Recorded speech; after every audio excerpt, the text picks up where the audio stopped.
त्यामुळे आता पुढच्या आणखीन एका महत्त्वाच्या बातमीकडे शासकीय वैद्यकीय महाविद्यालय आणि सर्वोपचार रुग्णालय बारामती अभ्यागत मंडळावर खासदार सुप्रिया सुळे यांच्याऐवजी आता खासदार सुनेत्रा पवार यांची नियुक्ती करण्यात आली आहे। 2021 साली महाविकास आघाडी सरकार असताना सदर मंडळावरती सुप्रिया सुळे यांची नियुक्ती करण्यात आली होती। आता राज्यातील सरकार बदलल्यानंतर सुळे यांच्याऐवजी सुनेत्रा पवार यांची नियुक्ती करण्यात आली।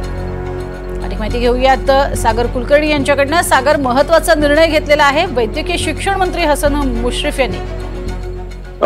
तज्ञ 2021 साली ज्यावेळेस या संदर्भातला शासकीय आदेश काढला होता की जी समिती गठीत करण्यात आली होती, अर्थात त्यावेळेस सुप्रिया सुळे यांची नियुक्ती करण्यात आली होती। महाविकास आघाडी सरकार त्यावेळेस होतं आणि वैद्यकीय शिक्षण मंत्री हे हसन मुश्रीफच होते।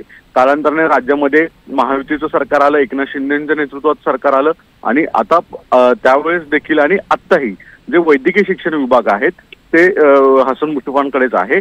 मात्र आता सुप्रिया सुळे यांच्या तत्कालीन नियुक्ती रद्द करण्यात आलेली आहे आणि आता नव्यानं जी नियुक्ती करण्यात आलेली आहे ती सुनेत्रा पवार, जे राज्यसभेचे खासदार आहेत, अजित पवार यांच्या पत्नी आहेत आणि राष्ट्रवादी काँग्रेसचे खासदार आहेत।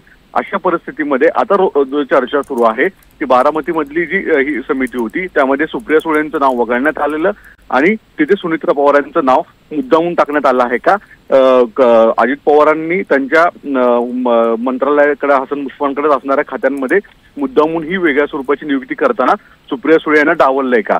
जे पवार घराण्यांमधलं बारामतीचं राजकारण आहे याच्यामध्ये परत एकदा अजित पवार आणि सुनेत्रा पवार यांनी सुप्रिया सुळे यांची नियुक्ती रद्द करून या कमिटीवरची नियुक्ती न लावता एक वेगळ्या स्वरूपाचं राजकारण सुरू केलंय का, असा एक राजकीय वर्तुळात जोरदार चर्चा सुरू झालेल्या आहेत। अर्थात याबाबतचा खुलासा तुर्तास तरी हसन मुश्रीफांकडनं करण्यात आलेला नाही आहे, कारण की या खात्याचे मंत्री ते आहेत।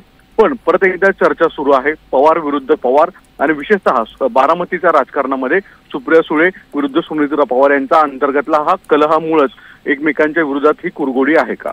नक्कीच तुर्तास धन्यवाद या संपूर्ण माहितीसाठी सागर।